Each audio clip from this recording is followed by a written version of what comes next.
"You're so selfish. An old man like you doesn't need such a big house." Those were the words my daughter-in-law hurled at me right before she slapped me across the face. Linda, with her curly brown hair, perfectly styled makeup, and crimson lips curled into an arrogant smile, looked at me with icy contempt. Her sharp eyes cut through me like a blade, as if I were nothing more than a useless obstacle in her path. When she raised her hand, every motion carried confidence and cruelty. I knew it wasn't just a slap, it was a calculated humiliation in front of everyone in that ballroom. I am George Miller, 68 years old, with silver hair falling loosely and a face carved with deep lines of time. Usually, I carry a gentle look, but that night my eyes blurred, burning from within. I didn't cry, but the emptiness in my gaze revealed everything: the hurt, the disappointment, and the unspoken grief. That evening, I felt every eye fixed on me, some filled with pity, others with judgment. Even my son Daniel just stood frozen beside his bride, his eyes lowered, silent, and his silence hurt more than any insult. That slap wasn't only on my cheek, it was the breaking point. From that moment, nothing would ever be the same again. I suppose if you only saw me that night, standing in that grand ballroom with a handprint stinging on my cheek, you would have believed I was nothing more than a frail old man who had overstayed his welcome. That was exactly what Linda wanted everyone to think. She had a way of twisting her smile into something sweet when she was in public, but sharp as a blade when her mask slipped. That smile had charmed my son Daniel, and convinced half the guests in that ballroom that she was a prize. But I had already seen enough to know the kind of woman she truly was: ambitious, calculating, and always hungering for more. The way her eyebrows arched, the flicker of disdain in her eyes whenever she looked at me, the way her lips pressed into a thin line as though holding back insults that told me more about her than any words she spoke. But to understand how I ended up there, humiliated on the day that should have been a celebration, you need to know who I really am. My name is George Miller. I am 68 years old, with a head of silver hair that no comb can quite tame, and a face lined with years of laughter, grief, and work. Some would call me slim, maybe even wiry, but I've always kept a quiet strength in me. My wife, Margaret, used to say my eyes gave me away, that even when I tried to hide my feelings, the blue in them betrayed every thought. She's been gone for nearly 10 years now, taken too soon by an illness that no amount of money or prayer could cure. When she passed, something inside me went quiet. I no longer cared for big offices or business meetings or chasing contracts. I walked away from all of that, choosing instead a simpler life, one where I could keep her memory alive and protect what was left of my family. These days, I work part-time in a little woodshop 3 days a week. It's not for the money I've saved enough over the years, but because it gives me purpose. There's a certain peace in working with your hands, in turning raw, rough wood into something useful, something beautiful. My old pickup truck, more than 10 years on the road, still carries the smell of sawdust, and though Linda mocks it every chance she gets, I wouldn't trade it for anything. People see me driving that rusty truck, wearing my worn jackets, and they assume I'm just another widower living on a small pension. That's exactly how I wanted it. Let them believe I had nothing. It kept the greedy ones at bay, or so I thought. Linda, though, was never fooled by appearances. She wasn't interested in who I was as a man. She was interested in what she could take. She carried herself like the world owed her, something chin-lifted, smile perfected, laughter loud enough to draw attention. Her beauty was undeniable. Tall, striking, with those carefully curled brown locks and eyes that seemed to sparkle when she wanted them to. But beauty without kindness is a dangerous weapon. I watched the way she looked at Daniel, not with love, but with calculation, as if she were measuring how much he could give her and how fast. And the cruelest part? Daniel, my boy, didn't see it. He looked at her with adoration, with that same soft expression he once gave his mother when he was a child. Daniel is 35 now. When he was little, he used to climb into my lap with his toy cars and ask me if I would always protect him. I swore I would. I taught him to ride a bike, held his hand when he broke his arm, guided him through college applications. He was a loyal son, always calling me, always seeking my advice, even after Margaret passed. For years, he was my anchor, the reason I kept moving forward. But somewhere along the way, his loyalty shifted. It was as if Linda's voice grew louder in his ear than my own. He began nodding when she mocked me, staying quiet when she suggested things that cut me deeply. I can't describe the pain of watching your own child slip away, not to death, but to influence, to someone who doesn't truly care for him. I live in a modest apartment downtown. It's not large, but it's filled with memories of Margaret, her photographs, her books, the curtains she once chose, still hanging after all these years. Every corner of that place holds a piece of her, a piece of us. Sometimes I sit on the old balcony at sunset, coffee in hand, and imagine she's still there beside me, her laughter spilling into the evening air. That apartment is not just walls and furniture, it is my sanctuary. The last thread connecting me to the life we built together. To hear Linda suggest I should move into a retirement condo so she and Daniel could take over the space was like hearing someone ask me to erase my past. She said it with a smile, tapping her manicured nails against her glass of wine, her eyes gleaming with fake concern. "It'll be better for you, George," she said. "Those senior condos have everything. Daniel and I, well, we just need a bit more room to start a family." I forced a smile, swallowed the bitterness, and nodded as if her words hadn't pierced me. That's what I did most of the time, smile and endure. When she ridiculed my old truck, I laughed it off. When she called my part-time work a hobby for a bored old man, I stayed silent. It wasn't weakness. It was restraint. I didn't want to drive my son further away by confronting her cruelty. I thought if I kept the peace, Daniel would see through her eventually. But I was wrong. Every word, every insult, every slight was not just idle talk. It was part of a plan I hadn't yet realized was unfolding. What no one in that room knew, what Linda and even Daniel could never have guessed, was that behind my quiet smile and my modest life, I carried a secret. I wasn't the poor old man they believed me to be, and that secret, once revealed, would change everything. Family dinners were where the cracks first began to show. We would gather around my small dining table, plates filled with roasted chicken or stew I had spent hours preparing, and instead of warmth, there was a chill in the air. Linda would sit there in her elegant dresses, tapping her fork against her plate, her smile polite but her eyes full of judgment.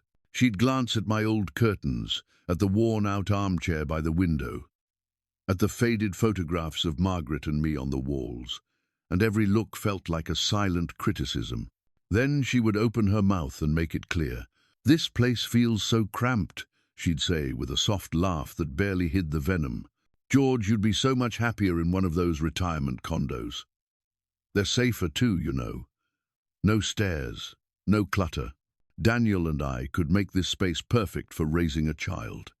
Her tone carried a sweetness that masked the steel underneath, and the way she leaned closer to Daniel while saying it was a performance designed for me, not him. I would force a smile and nod, my hands tightening on my fork until my knuckles turned white. Inside, I felt like someone was chiseling away at the foundations of my life. Margaret and I had built memories in that apartment. Every corner told a story. Every worn edge held meaning.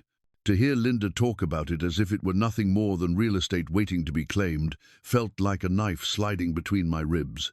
But I didn't fight back. I looked at Daniel instead, hoping, praying that he would defend me, that he would say, "This is Dad's home, leave it be."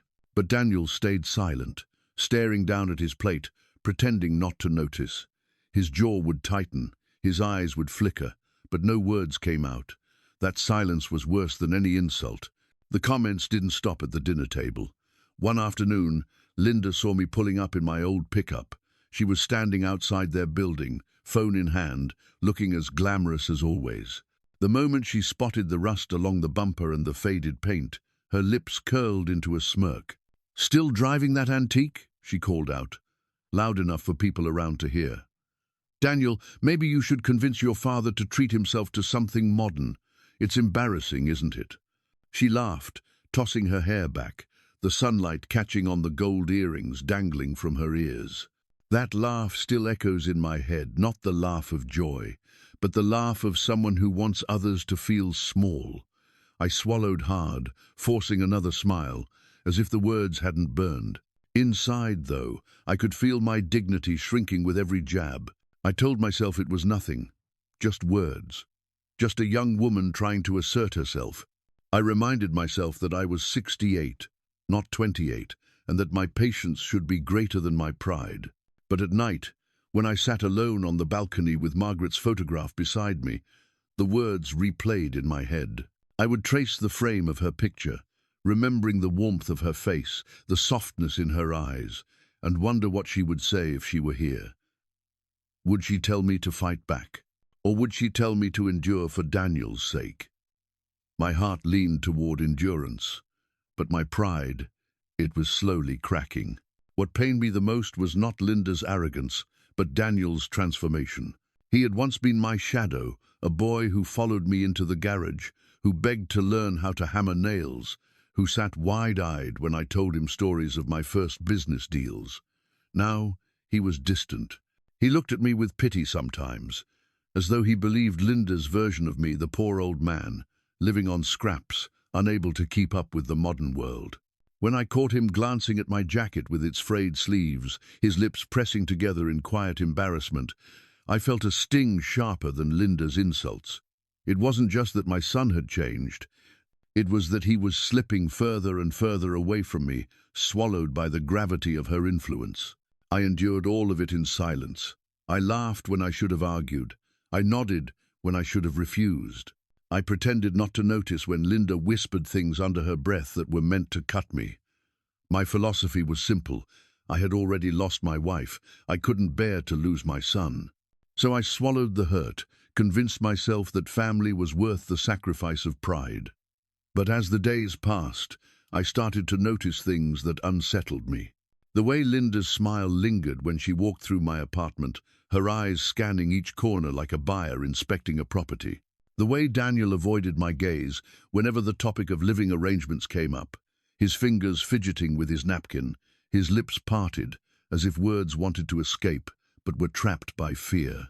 It was on one of those evenings, after yet another subtle jab about my old-fashioned ways, that I caught Linda staring at my apartment keys on the table.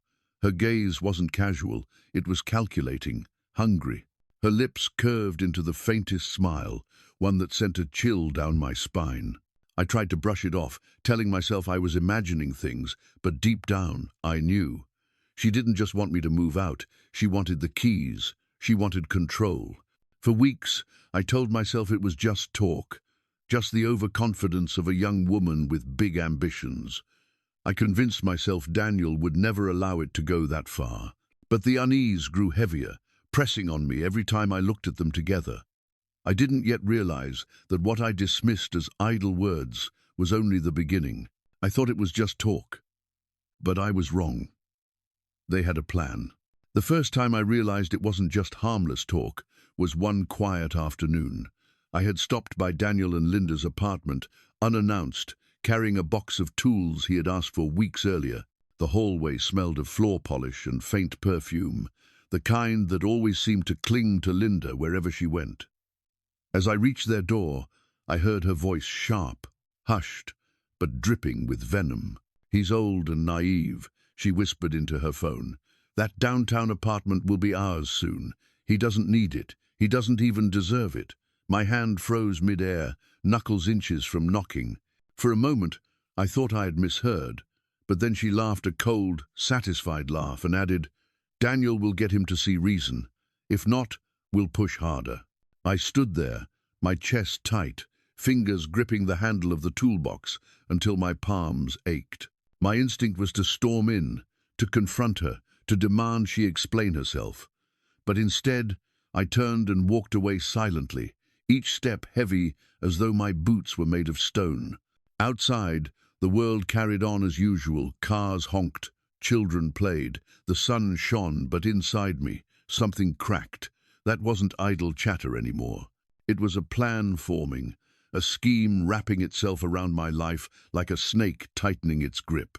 A week later, my fears were confirmed. Linda's parents invited themselves over to my apartment. They arrived in polished clothes, the mother draped in pearls, the father with a pressed suit, and the kind of confidence that comes from years of pushing people into corners. Their smiles were polite, but their eyes were sharp, calculating, as though they were stepping into a negotiation rather than a family home. Linda followed behind them, wearing a fitted dress, her lips painted in bold red, her expression carrying the triumph of someone about to close a deal. Daniel trailed last, his shoulders hunched, his gaze fixed on the floor, already defeated before a word was spoken. We sat in my small living room, the afternoon light spilling through the curtains Margaret had once chosen. Soft floral prints faded from years of sunlight. The air felt thick, almost suffocating. Linda perched on the edge of the couch, her back straight, one manicured hand resting on Daniel's knee, as if to remind him where his loyalty belonged. Her father leaned forward, his eyes narrowing with practiced authority. "George," he began, his voice smooth but firm, "we've been thinking about the future. Daniel and Linda need stability, space to build a family. Don't you think it's time you considered selling this apartment? The market is strong. You could move somewhere more suitable, something easier for a man your age." His wife added, her voice lilting with artificial sweetness, "A retirement condo would be perfect for you, George. They offer activities, a community. You'd never feel lonely. It's really the best thing for everyone." Her smile was tight, but her eyes betrayed impatience, like a woman eager to be done with an unpleasant chore.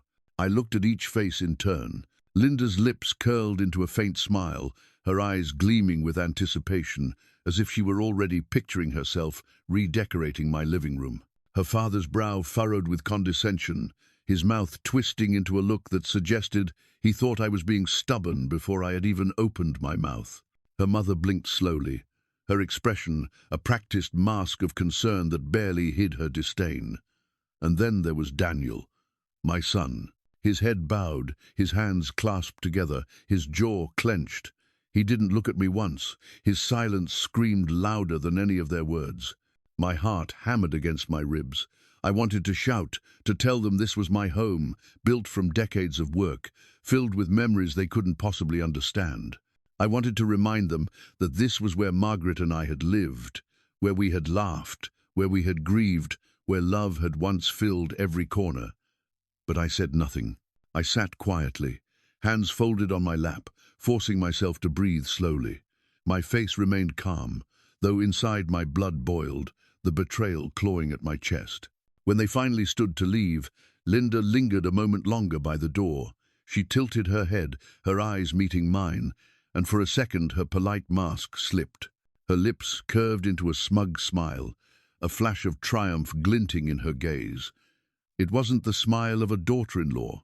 It was the smirk of a victor, a conqueror who believed the battle was already won. After they left, the silence in my apartment was deafening. I sat down heavily on the couch, staring at Margaret's photograph on the mantel. Her smile, frozen in time, seemed to ask me a question I didn't want to answer. I whispered, "They want our home," my voice breaking in the empty room. The walls, the furniture, the smell of old books and coffee, all of it suddenly felt fragile, as though it could be snatched away in an instant. My hands trembled as I poured myself a cup of coffee, the liquid sloshing dangerously close to the rim. That apartment wasn't just property. It was the last thread tying me to her, to the life we had built together, and now they were circling like vultures. That night, I made myself a promise. I would not let them take it. Not through charm, not through pressure, not through schemes. They could try all they wanted, but this home was mine, and Margaret's and I would guard it with every ounce of strength I had left. If the meeting with Linda's parents had felt like a siege, what followed in the days leading up to the wedding felt like a full invasion. I noticed how Linda's confidence grew bolder, as though my silence had been interpreted as surrender. At family gatherings, her remarks turned sharper, no longer cloaked in fake politeness. One evening, while we sat at Daniel's place eating takeout, she leaned across the table, her eyes locked on mine, and said with that syrupy tone she used when she wanted to disguise a threat, "George, you should really think about what happens after the ceremony. Daniel and I will need the apartment keys. It'll be a new chapter for all of us." Her lips parted in a smile, but her eyes gleamed with triumph, daring me to challenge her. Daniel sat beside her, silent as ever, his gaze shifting between us. He looked older than his 35 years in that moment, weighed down, not by responsibility, but by fear. His forehead creased, his lips pressed into a thin line, but still, no words came. That silence was becoming a weapon Linda wielded more effectively than any insult. She didn't need him to speak. His absence of protest was its own betrayal. I searched his face, desperate to find the boy who used to defend me, the man I thought would never allow anyone to disrespect his father. But all I saw was hesitation, a man tangled in his wife's strings. The rehearsal dinner cemented my suspicions. The restaurant glowed with soft lights, chandeliers casting golden halos over polished tables. Guests laughed, glasses clinked, and in the midst of it all, Linda held court like a queen. She wore a silk dress, her hair in perfect curls, every gesture polished, every smile calculated. When I entered, she didn't bother with pleasantries. Instead, she announced loudly enough for several tables to hear, "After tomorrow, things will change. George will finally be able to relax and enjoy retirement without the burden of maintaining a big apartment." She turned to Daniel, patting his arm as if rewarding a child. "And we'll have the space we need to start our future." The words stung, but it was the look she gave me afterward that burned into my memory. Her eyes narrowed, her brows arched in triumph, her mouth curving into that same smirk she had worn in my living room. To the other guests, it sounded like a generous statement of care for me, but to me, it was a declaration of conquest, a public reminder that she believed the battle was already won. I forced myself to smile, to nod, to play the role of the quiet, agreeable old man. But inside, the storm raged. My hands trembled as I lifted my glass, not from age, but from the effort of holding back. I looked around at the guests, their faces glowing with admiration for the young couple, their laughter ringing in my ears. None of them knew the truth. None of them saw the manipulation, the greed, the way my son sat, silently complicit in his wife's scheme. They saw only love, while I saw a web tightening around me. Later that night, just hours before the wedding, Linda cornered me in the hallway outside the venue. Her face was flawless under the dim light, but her eyes glittered with cruelty. She leaned in close, her perfume overwhelming, her voice a hiss meant only for me. "After tomorrow, you'll hand us the keys. Don't make this harder than it needs to be. You owe us that much, George."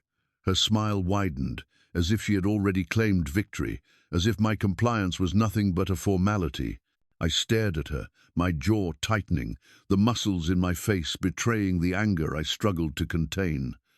I wanted to tell her she had no right, that she had underestimated the man I truly was, but I bit back the words, because I knew something she didn't. While she plotted, I had already begun preparing. Every insult, every whispered threat, every look of disdain had only strengthened my resolve. She thought I was powerless. She thought silence meant weakness. But in truth, it was patience. I had been waiting for the right moment, the moment when her arrogance would leave her blind. That night, as I sat in my old pickup truck under the yellow glow of the street lamps, I made the final call to Mr. Carter, my longtime financial advisor, and reached out to my neighbor Henry, the only man I trusted like a brother. Linda and Daniel thought they knew me. They thought they were closing in on an easy victory. But they were about to discover how wrong they were, because while they plotted, I had already begun collecting evidence and preparing for the day of truth. The night before the wedding, I sat alone in my pickup truck, parked in the dimly lit lot behind the ballroom. The world outside was quiet, the kind of silence that feels heavy, as though it's waiting for something to break. The yellow glow of the street lamp spilled across the cracked windshield, highlighting the worn dashboard and the dust that had settled over years of loyal service. My hands rested on the steering wheel, knuckles pale, veins rising like ridges under the skin. I could still feel the sting of Linda's slap echoing through me, not on my cheek, but in my chest, where pride and love battled for dominance. Every insult she had spat, every smirk she had thrown, every time Daniel had looked away instead of standing by me, all of it had built up to this moment. And now the decision was mine: endure in silence as I always had, or rise. I reached into the glove compartment and pulled out my old flip phone. Its paint was chipped, its buttons stiff from years of use, but it still worked. With a steady breath, I scrolled to a number I had memorized long ago: Mr. Carter. He was more than my financial advisor. He was a man who had stood by me through triumph and ruin, a man who knew the truth of my life better than anyone. The line rang twice before his calm, familiar voice answered, "George, do you need me?" For a moment I couldn't speak. My throat tightened, and I stared at my reflection in the cracked rear-view mirror. The man staring back wasn't just an old widower anymore. He was someone preparing for war. Finally I whispered, "It's time. Bring everything." I ended the call and sat in silence, my chest heaving with the weight of those two words. It was a declaration, not just to Mr. Carter, but to myself. The days of swallowing my pride, of playing the role of the harmless old man, were over. They thought they had cornered me, but they had no idea what I had kept hidden. The knock on the passenger side window startled me. It was Henry, my neighbor, and the closest thing I had to a brother since Margaret passed. He was 70, his hair as white as mine, his face weathered but kind. He leaned in, his eyes glinting with the mischief of a man who had stood by me through countless nights of quiet conversations and shared grief. In his hands, he carried a thick folder wrapped in an old leather strap. I unlocked the door, and he slid into the seat beside me. "You sure about this, George?"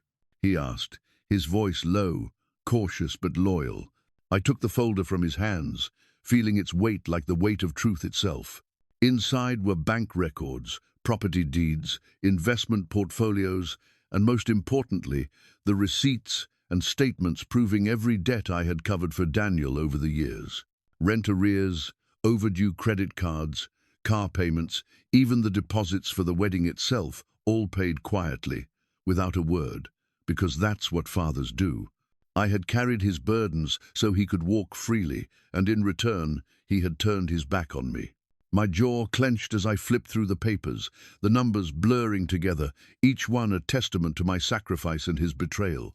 Henry watched me in silence, his expression unreadable.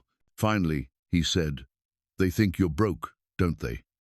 I nodded slowly. "They think you're just an old man with nothing left but memories." Another nod. His lips pressed into a thin line, then curved into the faintest smile. "Well, tomorrow they'll learn what kind of man you really are." His words steadied me, like the grip of a brother pulling me to my feet after a fall. We sat there for a while, the two of us surrounded by the hum of distant traffic and the occasional flicker of moths against the street lamp. I let my mind wander through the years, through Margaret's laughter echoing in the kitchen, through Daniel's small hands gripping mine when he was a boy, through the countless sacrifices I had made so my son would never know the pain of going without. And then, uninvited, the image of Linda's face intruded, her smug smile, her disdainful eyes, her hand raised high before striking me in front of everyone. The fire in my chest roared higher. At that moment, I realized something vital. This wasn't just about keeping an apartment. This was about dignity, about reclaiming what I had let slip through silence. For too long, I had allowed myself to be diminished, to be seen as less, because I thought it would preserve my bond with my son. But bonds built on lies and manipulation are already broken. Tomorrow, I would show Daniel the truth not with anger, but with facts, with proof, with the undeniable weight of reality. The folder sat heavy on my lap, but heavier still was the knowledge that once I opened it in front of everyone, there would be no going back. Daniel might hate me for embarrassing him. Linda would surely despise me more than she already did. But perhaps, just perhaps, Daniel would also remember who I truly was, who I had always been. And if he didn't, then at least I would have my dignity intact. The ballroom loomed in the distance, its windows glowing with warm light, laughter spilling faintly into the night. I tightened my grip on the folder and leaned back against the seat, closing my eyes. My heart pounded, but beneath the fear, there was calm, a strange, steady calm, like the quiet before a storm. I whispered to Margaret, wherever she might be, "Tomorrow, they'll know. They'll all know." The clock on the dashboard ticked toward midnight, each minute carrying me closer to the moment I had been waiting for. I took one final look at Henry, who gave me a firm nod, no words needed. Then I slid the folder under my arm, exhaled slowly, and prepared myself. In 30 minutes, my son and his bride would discover the truth about the father they had just humiliated. The ballroom glittered with chandeliers, every crystal catching the light and scattering it across the golden walls. The air buzzed with music, laughter, and the clinking of champagne glasses. It was supposed to be a night of celebration, but for me, every note of the music sounded like a drumbeat of judgment. I sat at a table near the back, the folder resting against my arm, my old suit pressed as neatly as I could manage, though the fabric carried the wrinkles of its years. I watched the sea of faces around me, strangers and family alike, everyone dressed in their finest, their eyes glowing with admiration for the bride and groom. And yet, beneath the shine, tension simmered like an invisible storm. My heart thudded in my chest, but my face remained calm. I had played the role of the quiet, agreeable old man for far too long. Tonight, that mask would come off. When the time came for speeches, Daniel rose halfway from his seat, his hands shaking slightly as he adjusted his tie. Linda, radiant in her silk gown, straightened her back and let her lips curl into a practiced smile, one that hid the arrogance burning beneath. The MC had barely lifted the microphone when the doors at the far end of the ballroom opened. A hush fell instantly. In walked Richard Carter, my financial advisor of over 2 decades.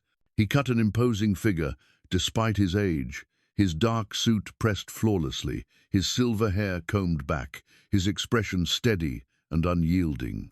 He carried a small briefcase, and when his eyes found mine, he gave me the slightest nod.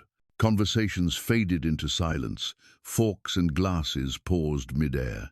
Mr. Carter walked to the front of the room with the composure of a man who had lived his life telling hard truths. He placed the briefcase on the podium, opened it with a quiet click, and addressed the crowd. "Ladies and gentlemen, forgive the interruption.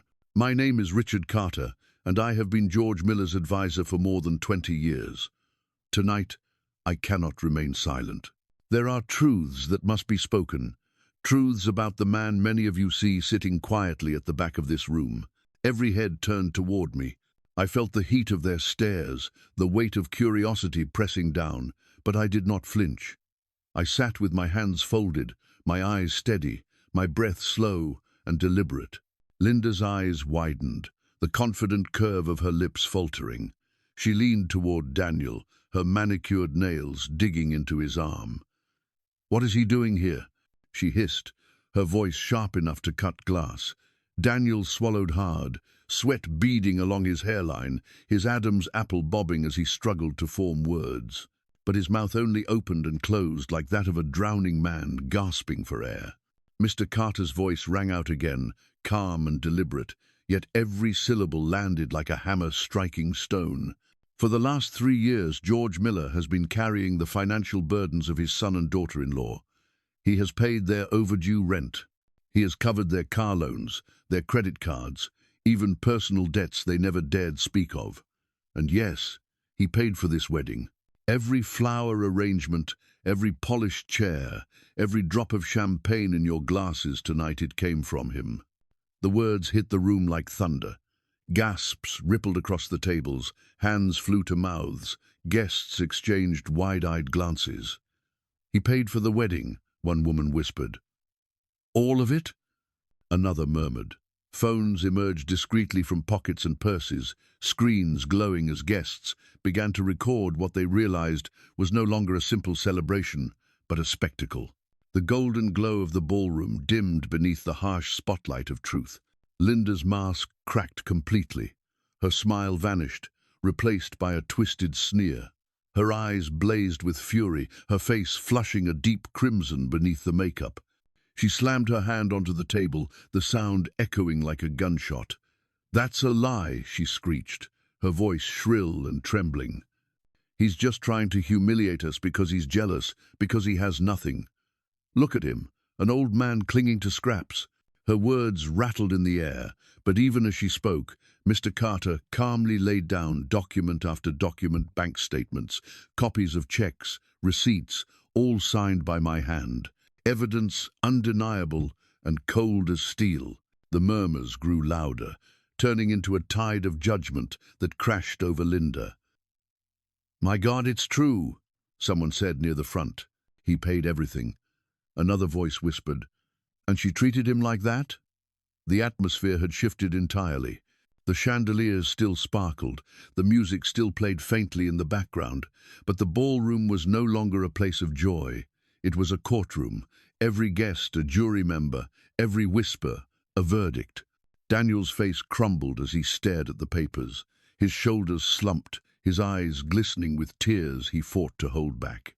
He reached out, his fingers trembling, as if wanting to touch the documents, to deny them, to erase them. His lips parted, and a broken whisper escaped. "Dad."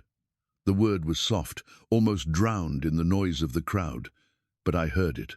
It was not the voice of a husband defending his wife, nor of a man standing proud. It was the voice of a lost boy, realizing the foundation beneath him had just collapsed. I rose slowly from my chair, every joint stiff but my resolve unshaken. I could feel the room's energy shift as people turned fully toward me. My voice carried, steady and calm, cutting through the noise. "What Mr. Carter says is true. Every bill, every overdue notice, every dream you could not afford, I carried it. Not because I wanted recognition, but because I loved my son, because I believed family meant sacrifice." I paused, scanning the room, my gaze lingering on Linda. But love should never be mistaken for weakness. And tonight, that ends. "Juve." Linda's lips curled back into a snarl, her eyes darting frantically across the crowd, as if searching for anyone to take her side. But no one spoke. The judgment in their faces was clear. Daniel's hands covered his face now, his shoulders shaking, his tears finally breaking free. And for the first time in years, I stood tall. No longer the quiet old man they thought they knew, but the father reclaiming his dignity in front of the world. The ballroom was silent except for the faint hum of the chandeliers and the uneven breaths of those sitting closest to me. For a moment, time seemed to freeze. The guests stared with wide eyes, caught between disbelief and awe, as if they were watching a man rise from ashes. Linda's shrill denial still lingered in the air, but the stack of documents lying in plain sight silenced any defense she could muster. My son's head bowed in shame, his body shaking as he tried to make sense of it all, and I, standing tall for the first time in years, knew it was time to deliver the truth that had been burning inside me. I stepped closer to the center of the room. My footsteps echoed against the polished floor, measured and steady, the sound of a man who no longer cared for pretense. "I carried you, Daniel," I said, my voice low but resonant, each word cutting through the tension like a blade.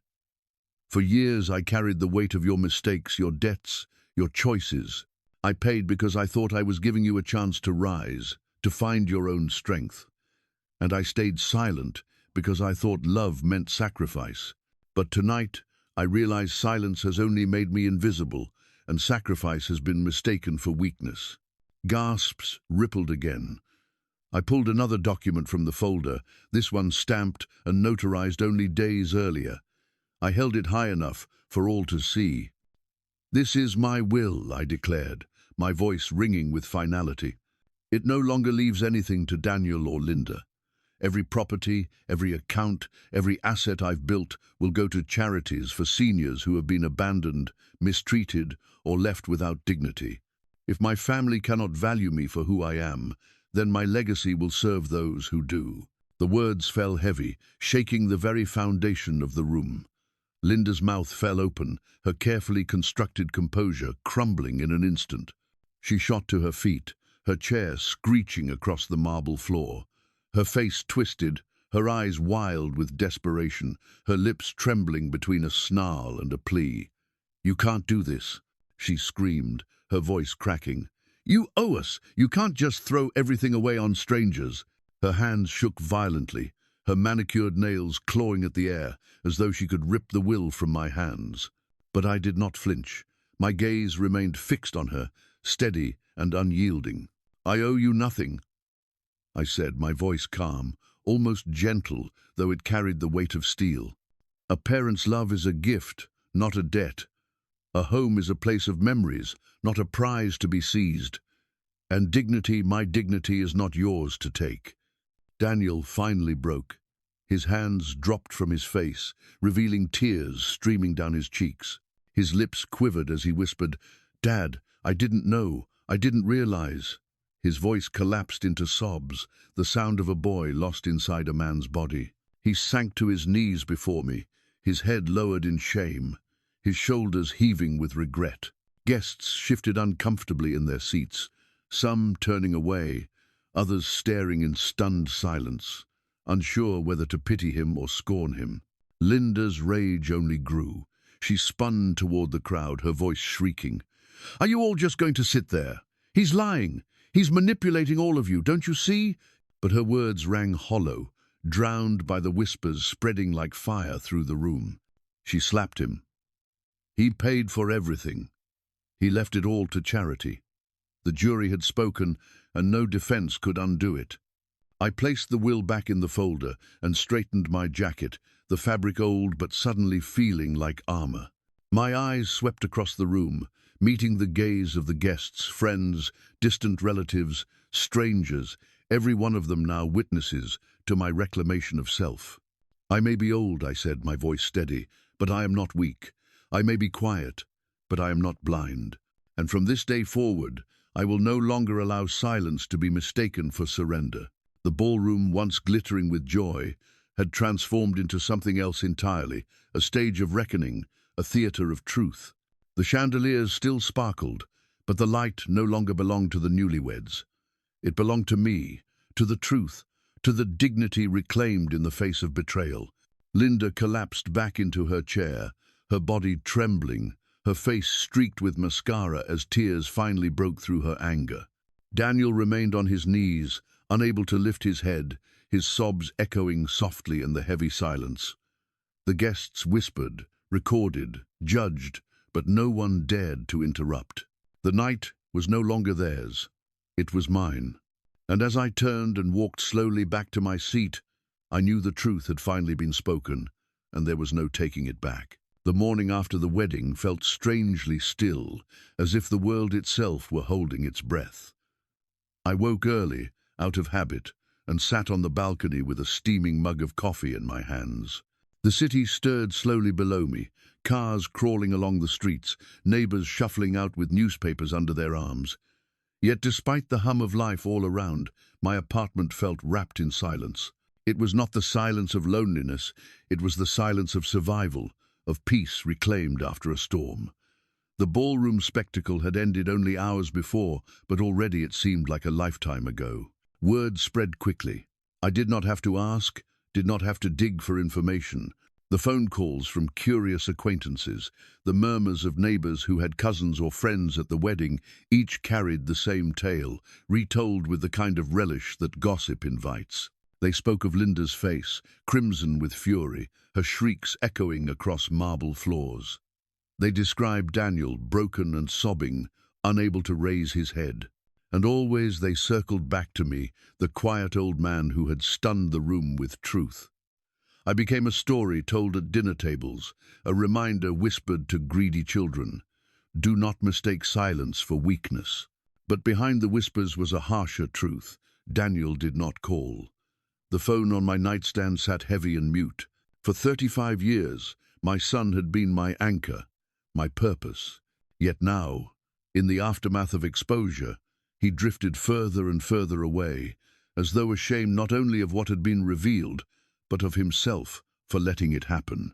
I longed to hear his voice, even if only in anger, but none came. My heart ached with the emptiness of his absence. News of their downfall reached me soon enough. Henry, ever the bearer of stories, came by with a bag of groceries and the latest updates. He sat at my kitchen table, his elbows resting on the wood I had built decades ago, and shook his head with a sigh. "They've lost the apartment, George. Couldn't keep up with the bills once you pulled out. The cars are gone too repossessed. And Linda, well, she's back living with her parents. They're not too happy about it either." I nodded slowly, absorbing the words. In my mind's eye, I pictured Linda's once perfect face, her confident smile, the way she strutted into rooms as though the world owed her its admiration. Now I imagined that same face twisted with bitterness, her manicured nails clutching at overdue notices, her laughter silenced by debt collectors. Part of me pitied her. Another part believed it was justice, long overdue. Daniel, though, was harder to imagine. I could not reconcile the image of my little boy, the one who once climbed onto my lap with toy cars, with the man who had stood silently by while his wife humiliated me. Henry said he looked lost, aimless, barely able to hold himself together. That knowledge cut me deeply. He had been my pride once. To see him unravel was like watching a house I had built with my bare hands collapse into rubble. And yet, I could not bring myself to rescue him again. To do so would only chain him further to weakness. Some lessons, I realized, can only be learned in the fire of consequence. My own life began to settle into a rhythm that felt strangely comforting. Mornings started with coffee on the balcony, the sunlight spilling across the geraniums and lavender Margaret had once planted. The rosebush, stubborn and scarred from years of neglect, surprised me with new blooms, delicate, red, defiant. I found solace in tending to it, in watering its roots, pruning its branches, coaxing life from something that had nearly withered away. Perhaps, I thought, I was not so different from that rosebush. Cut back, scarred, but still capable of growth. 3 days a week I returned to the woodshop, the scent of sawdust and varnish filling the air like a tonic for the soul. My hands, though weathered and marked by age, still shaped wood into tables, chairs, and small trinkets for neighbors. The rhythm of hammer against nail, the hum of sandpaper against grain, soothed me more than any medicine could. Each creation felt like proof that I was not finished, that even in my late years, I could still build something strong and lasting. Evenings often found Henry by my side on the balcony. We sat with mugs of coffee or, on colder nights, glasses of whiskey that warmed our throats. Sometimes we laughed, reminiscing about old days, teasing each other about our failing knees and creaking backs. Other times we sat in companionable silence, the kind that needed no words.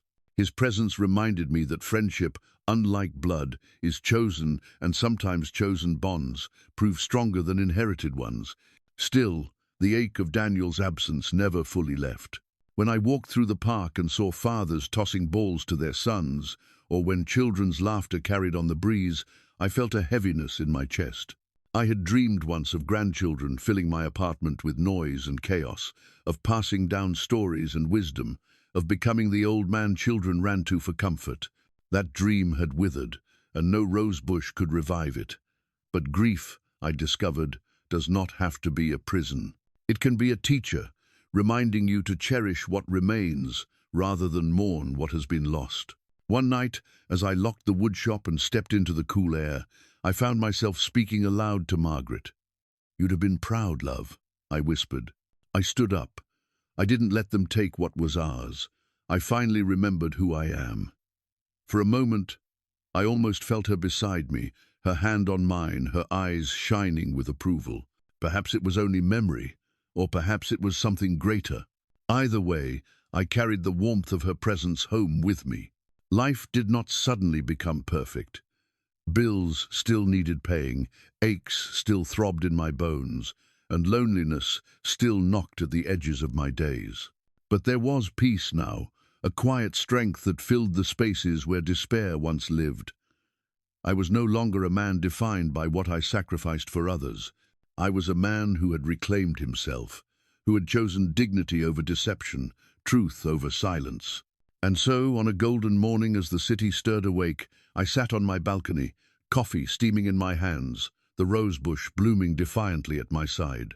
The sun painted the sky in streaks of pink and gold, and for the first time in years, I smiled without reservation.